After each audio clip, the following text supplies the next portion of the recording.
काँग्रेसमधनं ते का बाहेर पडले? तुम्ही पण त्रास दिलाय त्यांना. हा प्रश्न त्यांची काल 75वा वाढदिवस साजरा केला. नारायण राणे साहेबांना त्यांना विचारला पाहिजे. मात्र मुख्यमंत्री पद वगळता आम्ही त्यांना जवळपास सर्वच काही हे काँग्रेस पक्षाने त्यांना दिलंय. प्रदेश अध्यक्ष आणि मुख्यमंत्री सोडून सर्वच त्यांना देण्याचा आम्ही प्रयत्न केला नव्हे तर दिलेलंच आहे. जेवढं त्यांना शिवसेनेत मिळालं नाही त्यापेक्षा जास्ती काळ सत्ता ही काँग्रेसनी नारायण राणेजींना दिली होती. त्यांचा वाढदिवस काल झाला, 75वी साजरी करतात आहे. त्याच्या शुभेच्छा देखील आपल्या प्रश्नाच्या अनुषंगाने या ठिकाणी आम्ही त्यांना देत आहोत. त्यांच्या दीर्घ आयुष्यासाठी आणि चांगल्या आरोग्यासाठी आमच्या मनपूर्वक शुभेच्छा आहेत. मायावतीच्या प्रचारामध्ये राष्ट्रवादी काँग्रेस सांगते की आम्ही दोन्ही पक्ष एकत्र आहोत. तर एक प्रकारे हा काँग्रेसच्या भूमिकेला छेद नाही का? कारण आपण शरद पवारांच्या पक्षाबरोबर आहोत आणि ते तिथे सांगतात की आम्ही एकत्रच आहोत. जरूर या बाबीवर कुठेतरी एक विचार झाला पाहिजे. आम्ही या निवडणुकीमध्ये यशस्वी माघार घेतलेली आहे, मात्र आम्ही पाठिंबा दिलेला नाही आणि राष्ट्रवादी काँग्रेस ही भारतीय जनता पक्षाच्या सोबत असल्याचा आम्ही निषेध करतो.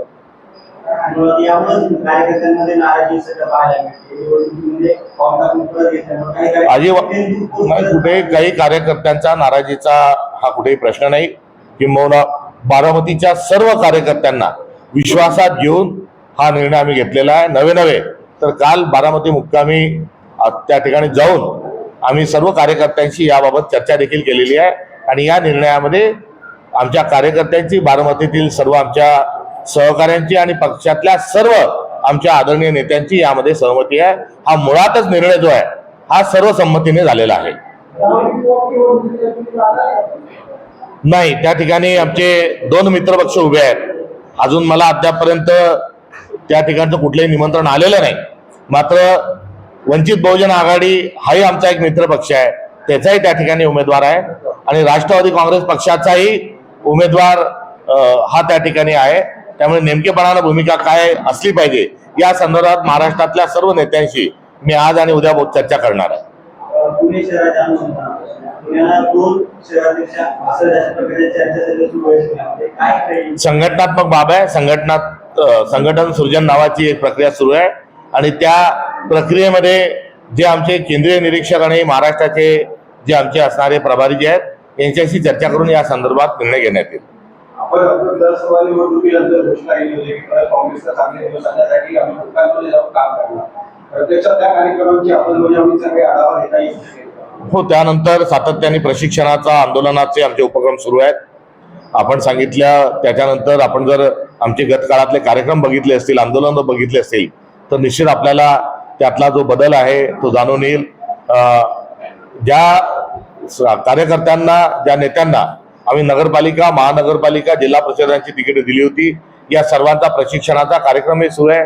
शेतकऱ्यांच्या आंदोलनाच्या अनुषंगानं 4 पदयात्राही झालेल्या आहेत आणि संघटन सृजनच्या माध्यमातून आता नवीन 7,000 कार्यकर्त्यांची फळी ही काँग्रेस पक्षाची थेट स्वरूपात जोडल्या जाणार आहे.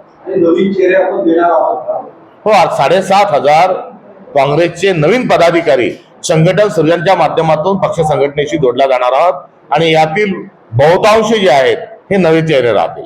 आता महापालिका निवडणुकांमध्ये बऱ्याच ठिकाणी वोट चोरीचा मुद्दा आलेला होता. काँग्रेसने त्या काळात तो लावून धरला होता. तर निवडणुका संपल्या आणि तो मुद्दा दिसायला SIRच्या माध्यमातून पुन्हा तो मुद्दा आम्ही नव्याने पुढे घेऊन जाणार आहोत. त्यामुळे आम्ही कोणताही मुद्दा हा सोडलेला नाही. धरपकड करणं आमचा स्वभाव नाही. आम्ही या सर्व मुद्द्यांशी बांधील आहोत. आज केंद्रीय निवडणूक आयोग हा भारतीय जनता पक्षाची हातमिळवणी करून कसा वागतोय हे महाराष्ट्रातही आपण बघतोय, आपण इतर राज्यातही बघतोय आणि बंगालमध्ये तर त्याचा कहर झालेला आहे. निवडणूक आयोग एखाद्या राजकीय पक्षासारखा आता त्यांच्या ट्विटर हँडलवरून टिप्पणी करायला लागलेला आहे. हा निवडणूक आयोगाचा वोट चोरीच्या अनुषंगाने असणारा हा सर्व प्रकार आपल्या सगळ्यांच्या समोर आहे. त्यामुळे आम्ही तर हे प्रयत्न करतच आहोत. मात्र भारतीय नागरिक म्हणून आपण सर्वांनी मिळून निवडणूक आयोगाच्या एकंदरीत या भूमिकेच्या विरोधात दंड ठोपटले पाहिजे आणि त्यांनी देखील यामध्ये सहभागी नागरिकांनी झालं पाहिजे. हे आमचं नागरिकांच्या आणि मतदारांच्या प्रती असणारं एक विनम्र अभिवादन आहे, हे एक आव्हान आहे.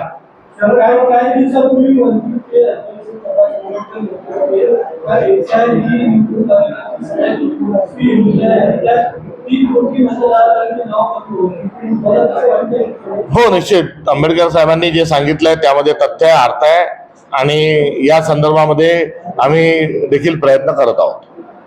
वारकरी संप्रदायामध्ये आता वारकरी राहिलेले प्रतिगामी लोक दुसरे असं शरद पवार साहेब म्हणतात. वारकरी हे पुरोगामित्वाचीच एक ओळख आहे आणि मनुवादाच्या विरोधात वारकरी संप्रदायांनी जी केलेली क्रांती आहे ही आपल्यासाठी पथदर्शक आहे.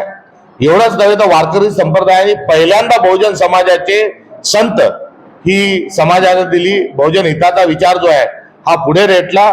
आता त्यांच्या आडून प्रतिगामित्व हा कुठेतरी मांडल्या जात असल्याची अनेक प्रकरणं ही समोर आलेली आहे.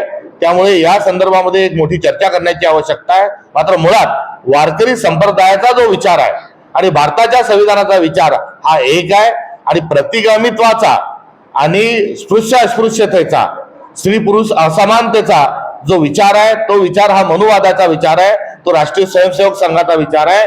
हे स्पष्ट स्वरूपातलं जे चित्र आहे या चित्राला समाजापुढे घेऊन येण्याची आवश्यकता आहे. मुख्य सचिव मनीषा म्हैसूर यांनी म्हटले काल साहित्य संमेलनामध्ये की महिला अधिकारी हे एका मंत्र्याला होतो महाराष्ट्रातला मंत्री.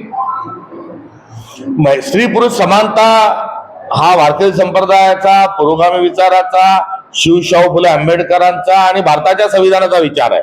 तर राष्ट्रीय स्वयंसेवक संघाचा, भारतीय जनता पक्षाचा आणि त्यांच्या मित्र पक्षाचा हा कुठेतरी आजही ते अस्पृश्यता मांडतात.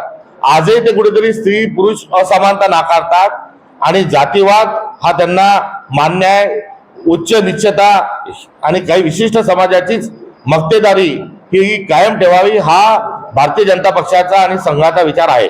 महिला अधिकारी नको. पण मी सांगतो त्यांना भारतीय जनता पक्षाचा तो विचार आहे आणि त्याच्या अनुसारून ते त्यांचे नेते वागतात.